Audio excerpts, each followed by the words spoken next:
begin thinking about this first reading. It's a bold thing to claim that people can't really be Unitarian Universalists by themselves, but I think it's true. As Reverend Sue Phillips pointed out in the reading, one also can't be a Unitarian Universalist minister by oneself. This is where I start to get into autobiography. The Unitarian Universalist Association must first grant ministerial fellowship to a candidate for ministry, but the final act of magic, of grace, is done by an individual congregation in standing with the association of all our churches. That's when the title of Reverend is given, along with the stole, the strip of fabric that goes over the robe. So I'm not wearing a stole or a robe today, though I am, some of you may know and some of you may not know, I am in ministerial fellowship with the Unitarian Universalist Association of Churches. And I'm not wearing a stole because an individual church that has hired me, which in this case is you, is tasked with the final and somewhat priestly power of ordaining me. It is an act you do as representatives of the greater faith, standing with our ancestors in a long tradition that comes out of our congregational and Puritan roots. And it's a beautiful thing. A beautiful manifestation of covenant that this church has with our faith tradition, with all Unitarian Universalist churches, a covenant also between myself and you, this congregation, and with that source of grace and love that forms us as community. I came to Unitarian Universalism through an experience that I understand theologically as a sort of spiritual fall or a descent. Either through choice or against our will, I think we all fall into descent from time to time in our lives. Some are taken into descent by experiencing betrayal, loss, or violence. For me, it was an injury followed by pain.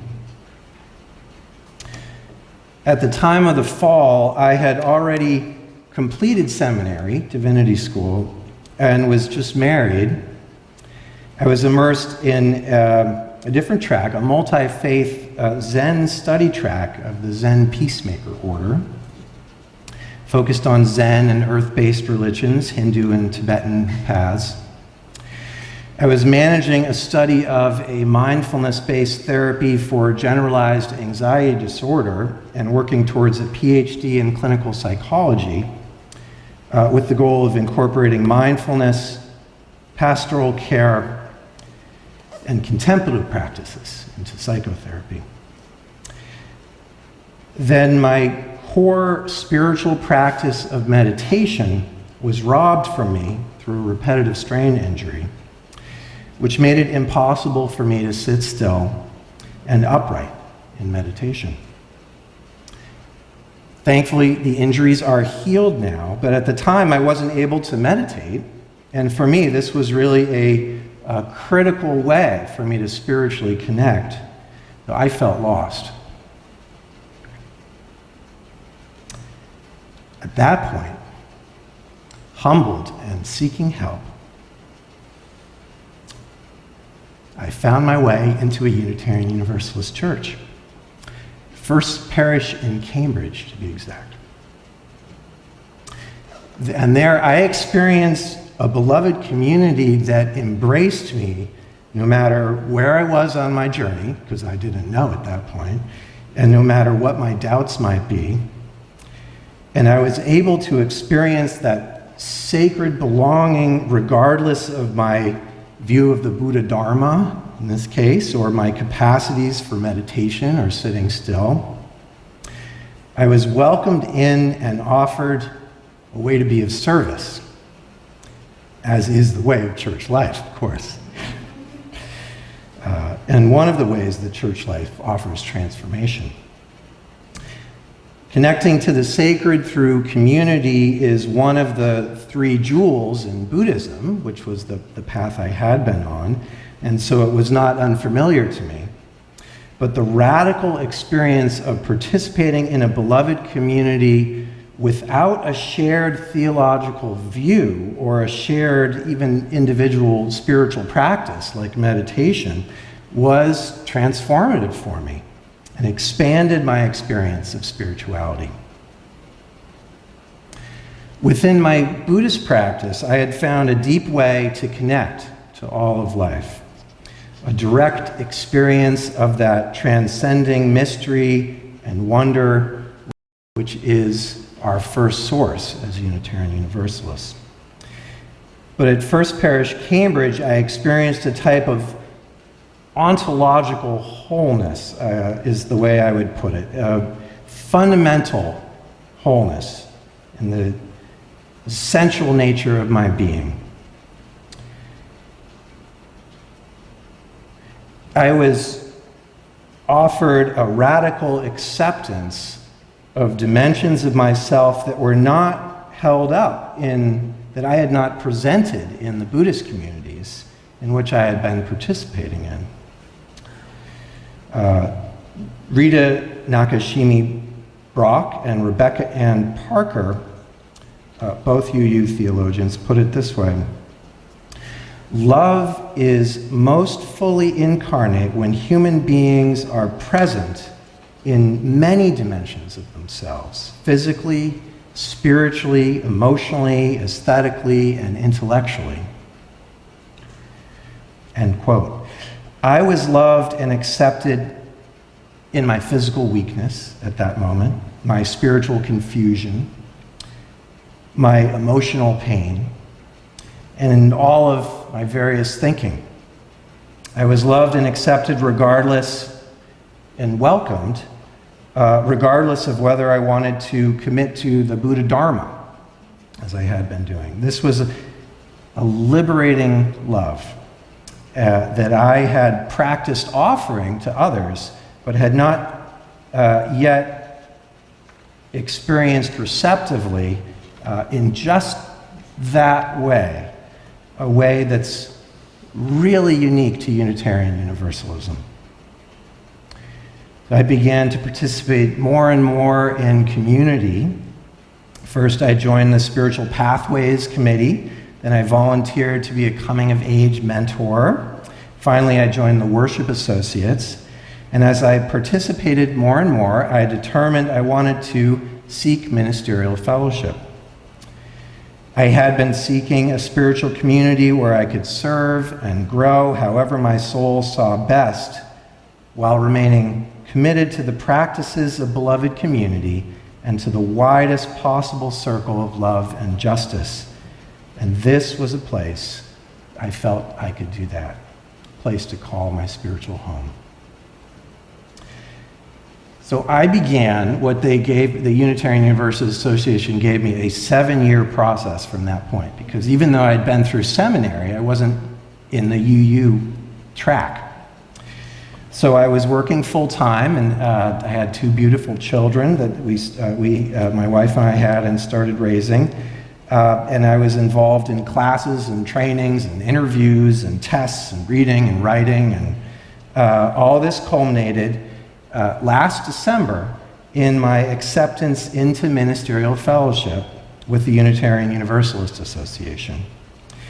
And through that process, coming out of that process, I find myself here, entering into a covenant with you, requesting ordination from you, that final act of grace a grace to enter into a unique covenant with this church, recognized as a ministry in the ordination based on the shared call of our collective vision as your director or minister of community life and learning, devoted to continue to grow and learn and support one another in covenant together.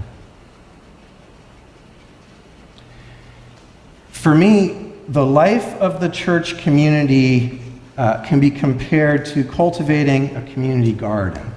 Any gardeners out there?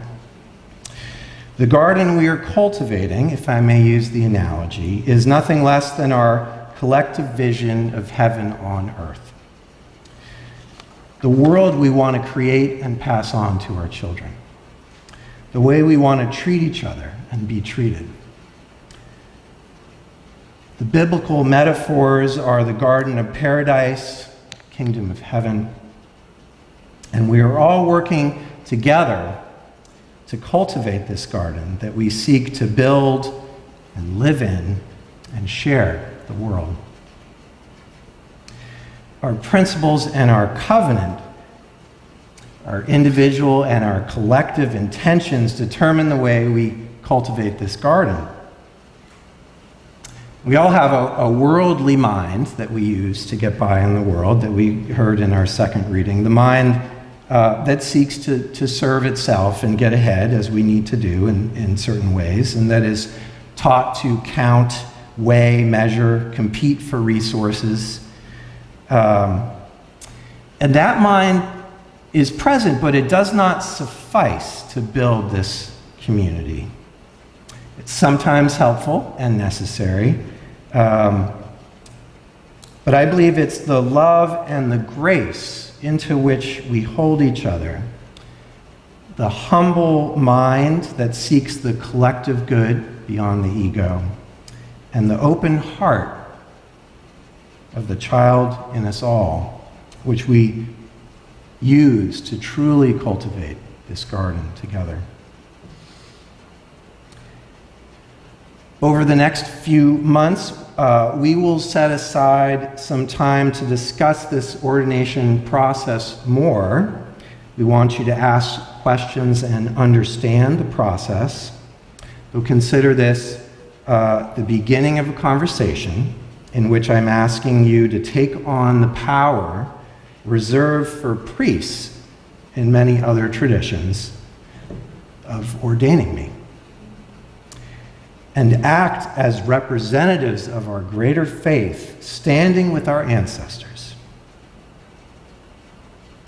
A beautiful manifestation of the covenant of this church in relationship with all other Unitarian Universalist churches, between myself and you, this congregation, our denomination, the greater world, and with that source of grace and love the center of it all. May we cultivate the garden here in this church and in this world for all to enjoy and for all future generations. May it be so. Amen.